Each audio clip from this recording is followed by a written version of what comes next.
à toutes et à toutes, bienvenue dans ce point météo, j'espère que vous allez bien. Alors donc, avant de commencer ce point météo, je vais vous parler du vent de sud que j'ai eu chez moi. Donc le vent de sud que j'ai eu chez moi, tout simplement du côté de Chalon-sur-Saône, je n'ai pas eu un vent si fort que ça, parce que j'ai eu en fait que 70 km/h et j'étais en cours. Donc je n'ai pas pu vraiment filmer, et puis en fait j'ai pas pu filmer ce qui était intéressant malheureusement. Ils ont eu 97 à Mâcon, mais on a eu 70 à Chalon. Donc ce qui fait clairement que c'était pas intéressant dans tous les cas, même si j'aurais pu filmer, je sais pas si je vous aurais publié la vidéo. Voilà. Bref, parenthèse fermée, donc je vais passer au cœur du sujet. On va déjà parler donc tout simplement de l'évolution des prochains jours. Les prochains jours s'avèrent orageux selon Kéronos, mais comme vous pouvez le voir, ça a bien changé. Je vais d'abord vous montrer les cartes de Kéronos. Samedi, on a un quart sud-est et un petit quart nord-est qui va être impacté, une petite partie nord-est et une petite partie sud-est qui va être impacté par des orages, mais modérés.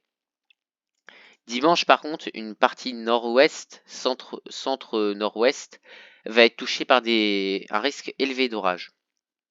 Ces orages ont peu de chances d'être forts, honnêtement. Et lundi, c'est plutôt une petite partie sud qui risque d'être impactée. Moi, dans aucun cas, dans tous les prochains jours, je ne suis même pas une fois. En fait, les risques tournent autour de moi, mais Chalon-sur-Saône, pour ceux qui ne savent pas, c'est là. Regardez. Tous les risques tournent autour de moi, mais sans que je sois dedans. Après, ça va sûrement changer, mais bon, c'est un petit peu pénible. Bref. Donc, ce qui fait que, bah, en effet, c'était donc ces orages, bon, voilà, vont dans tous les cas pas m'impacter. Voilà, enfin, j'ai bien peur que ça soit le cas. Maintenant, explication de ces orages. Donc, pourquoi on aura des orages lors des prochains jours? Tout simplement dû à un conflit de masse d'air.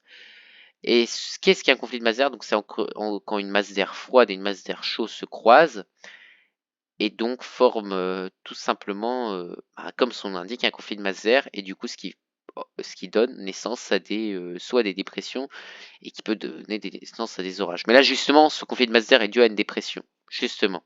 Là, vous voyez, cette dépression, c'est la dépression qui nous a impacté. Entre là, on voit bien que là, il y a l'anticyclone et la dépression. On voit bien la limite entre les deux. Et c'est ça le conflit de masse d'air. Donc c'est pour ça que les prochains jours vont être vraiment importants au niveau, on va dire, risque d'orage. Maintenant, je vais mettre température 850 hectopascales. Vous voyez bien là le conflit de masse d'air. On voit bien que là, il y a l'air chaud et l'air froid. Nous, on est pris en sandwich entre les deux. Donc, ce qui fait que, en effet, les risques d'orage risquent d'être élevés. Encore plus si je mets température 500 hectopascales, là, on voit vraiment un beau conflit de masse d'air. Alors, 850 hectopascales, c'est environ à 1500 mètres d'altitude et 500 hectopascales, on se rapproche des 10 000 mètres d'altitude peut-être.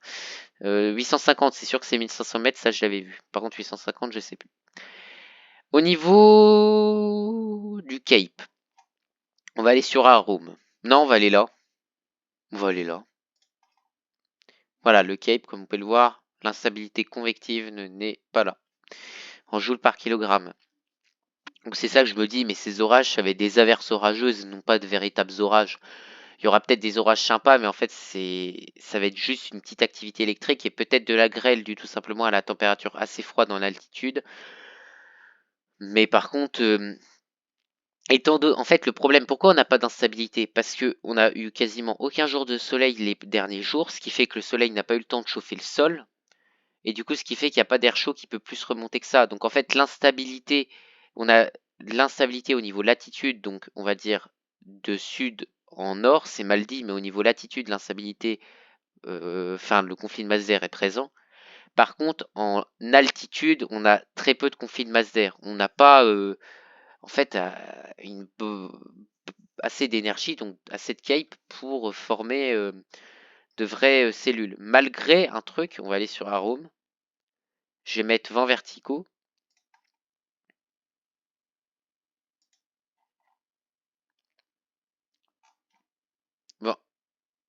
Vents verticaux. Voilà. Vous voyez, même si là, j'ai l'impression qu'il y a une grosse cellule qui... C'est pas peut-être pas une super cellule, mais ça y ressemble. Non, c'est une cellule simple. Assez costaud qui va, tu vois, mais qui va être vraiment éphémère et qui va traverser le pays demain. D'ailleurs, je vais vous remontrer le Cape à travers Arome. Mais c'est que c'est un petit peu bizarre quand même, hein. Enfin, il y a très peu de cape. Et il y a juste ici, on va dire là, du côté de l'Allemagne, du sud-ouest de l'Allemagne, et puis là on a l'Alsace, donc au nord-est de l'Alsace, où il y a une petite pointe de cape qui risque d'être assez intéressante. Et justement, ça va donner naissance à, si je mets color, à en fait une cellule assez costaud en allant vers l'Allemagne. Regardez, hop, pam, regardez, là, pam, ça explose. Là, là, c'est là où je me dis, bon, c'est pas si noir que ça, c'est pas foncé en fait.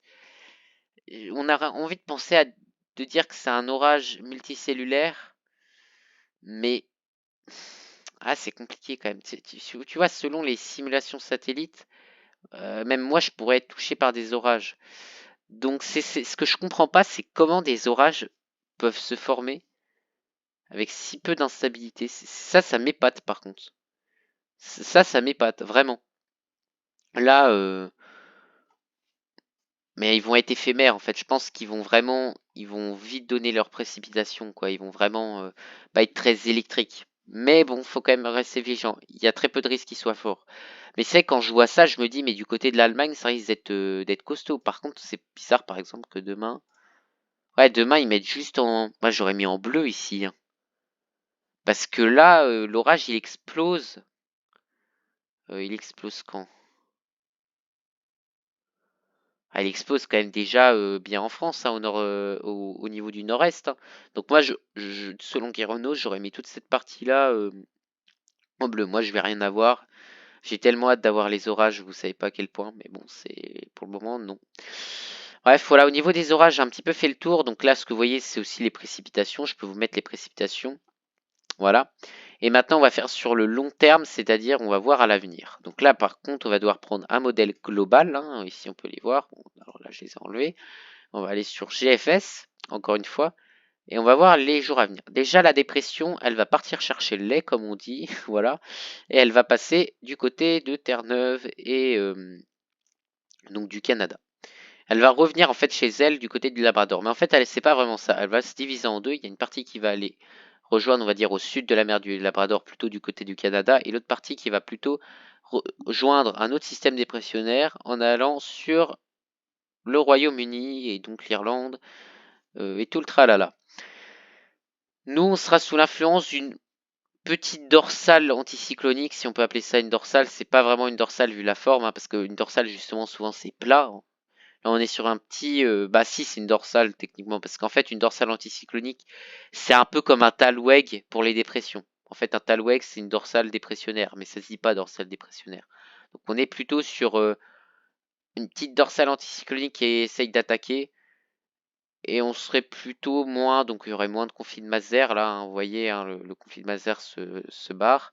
Il y en aurait un petit peu moins, mais on serait du coup sur l'influence de températures un peu plus chaudes et sur l'arrivée, ouais, de températures qui pourront quand même commencer à être plus, on va dire, estivales. Là, ça va chauffer. Là, regardez, hein, là, les prochains jours, on va commencer après ce week-end, les températures risquent de remonter.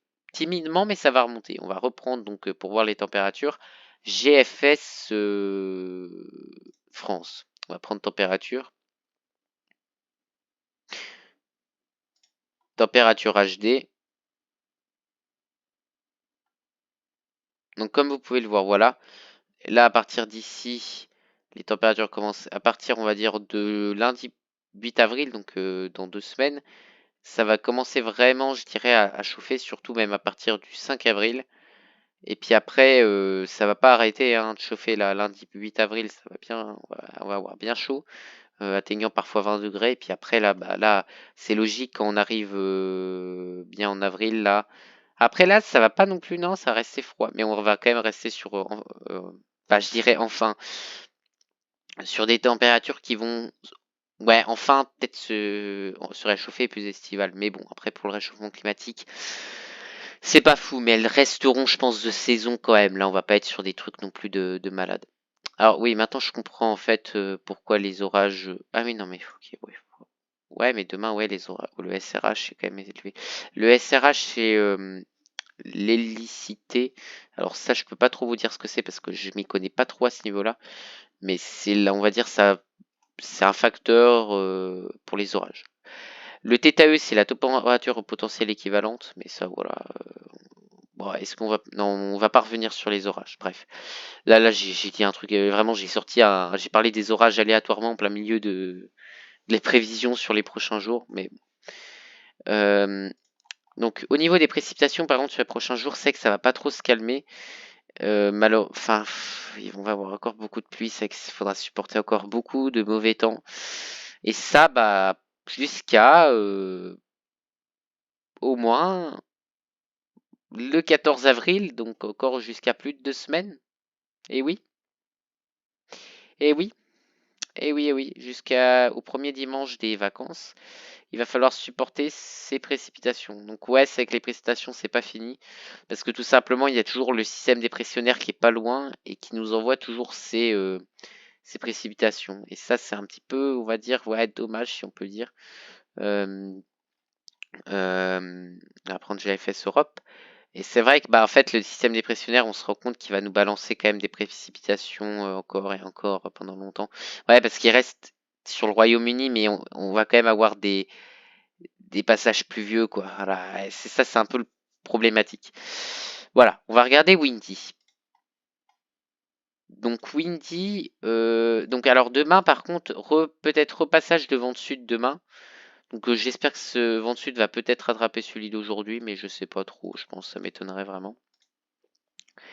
Donc au niveau des pluies, au niveau de Windy, voilà, il voit un petit peu près ça. Au niveau des orages de demain, et on va dire CMWF est un petit peu plus réticent. De la neige sur les reliefs par contre, mais toujours des précipitations. Beaucoup de précipitations. Et bien entendu, j'allais oublier encore une fois de vous en parler durant ce point météo, c'est de l'épisode Cévenol de demain. Il n'est pas énorme. Et là, voilà, de dimanche, je veux dire. Voilà, là, vous voyez? Dimanche. Hop, ici. Épisode Cévenol ce week-end. On le voit mieux sur Windy. Parce que souvent, les épisodes Cévenol, ça fait vraiment un triangle. GFS. Voilà. Là, vous voyez, hier, ça faisait vraiment un triangle et ça s'engouffrait dans la vallée du Rhône. Voilà, petit épisode Cévenol. Donc, donc, encore une fois, du côté à l'ouest de Montélimar. On risque d'avoir un bon cumul de pluie. Alors ici, 15 cm, c'est la neige, hein, c'est un bug. Hein, non, c'est 15 cm de pluie, c'est énorme. 18,9 mm de pluie, un bon cumul donc par toutes les 3 heures. Ça reste beaucoup, mais il n'y a pas trop d'inquiétude à avoir normalement. Voilà. Donc, en conclusion, ce week-end risque d'orage. Hein, je vous remontrerai Kyronos. Et après, on restera dans un flux semi-dépressionnaire. Donc, dans un flux, finalement, on va retourner dans un flux océanique. Hein. Le flux océanique, océanique ne va pas nous quitter. Voilà. Là, après, voilà, là, on a bien un flux océanique, un peu plus de sud quand même. Là, on a un petit flux océanique de sud. Mais on reste dans un flux océanique tout de même. Donc, tout de suite, la pluie va venir et va rester. Donc, voilà. C'est tout pour ce point météo. Je vous dis au revoir. Je pense que je n'ai rien oublié à part un truc. La prochaine vidéo portera sûrement sur le jeu vidéo. Le jeu vidéo, c'est même pas un jeu vidéo, c'est un logiciel. Faut que j'arrête de dire le jeu vidéo. Ce qui s'appelle Wither Sandbox. C'est un logiciel de simulation très poussé de météo. Et j'ai très envie de vous en faire part, sachant qu'il faut un PC puissant pour le faire tourner. J'ai un PC puissant vu que je fais aussi du gaming. Donc ça sera parfait pour vous expliquer certains trucs, pour un petit peu, on va dire, concrétiser. Voilà. Donc je vous dis au revoir, je vais pas plus tarder. Et puis bah donc ciao et merci pour votre écoute.